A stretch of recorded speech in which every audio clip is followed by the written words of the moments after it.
Nagsalita ang isang pinagkakatiwalaang source ukol sa pagiging selosa ni Kim Chu na nagpapakita ng isang mas malalim na pananaw sa kanyang karakter sa loob ng kanyang mga relasyon.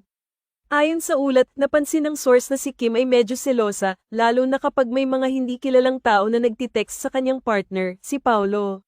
Nagbigay siya ng halimbawa na kapag si Paulo ay tumatanggap ng mga mensahe, kaagad ay may pumapasok na mga katanungan at selos mula kay Kim.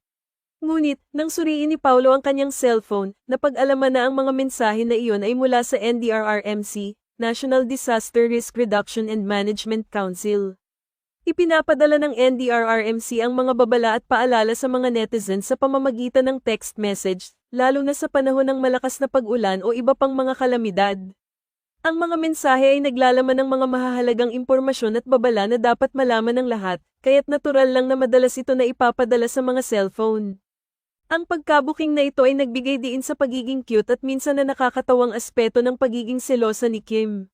Hindi na bago ang ganitong uri ng sitwasyon sa relasyon ng magkasintahan, ngunit nagbigay ito ng ibang pananaw kung paano nagre-react ang mga tao sa mga sitwasyong ito.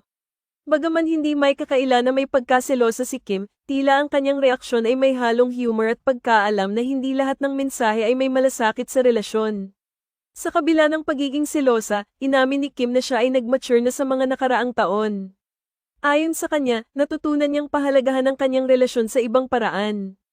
Hindi na siya katulad ng dati na nagpapakita ng labis na sweetness para lamang ipakita ang kanyang pagmamahal. Sa halip, nagkaroon siya ng pagkakataon na i-reflect ang kanyang sarili at matutunan ang halaga ng balanseng emosyon sa isang relasyon. Ibinahagi pa niya ang kanyang karanasan sa mga nakaraang relasyon kung saan ginawa niyang pangkaraniwan ang pagpapakita ng sobrang sweetness para makuha ang atensyon at pagmamahal ng kanyang partner. Sa pagsasalita tungkol sa pagiging selosa, sinabi ni Kim na tila normal na bahagi ito ng anumang relasyon. Sinasabi niyang lahat ng may jowa ay may bahagyang pagkaselosa, ngunit ang tunay na tanong ay kung sino ang pinagmumulan ng selos. Sa kanyang pananaw, ang pagiging selosa ay hindi laging negatibo, ngunit isang indikasyon ng pagmamahal at pag-aalala.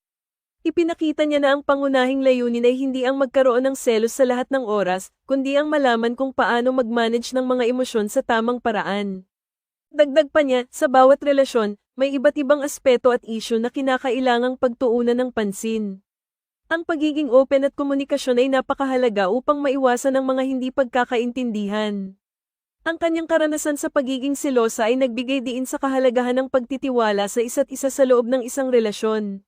Sa huli, ang kanyang openness sa pagiging selosa at ang kanyang pag-usbong patungo sa pagiging mas mature sa relasyon ay nagpapakita ng kanyang pag-unlad bilang isang partner at individual.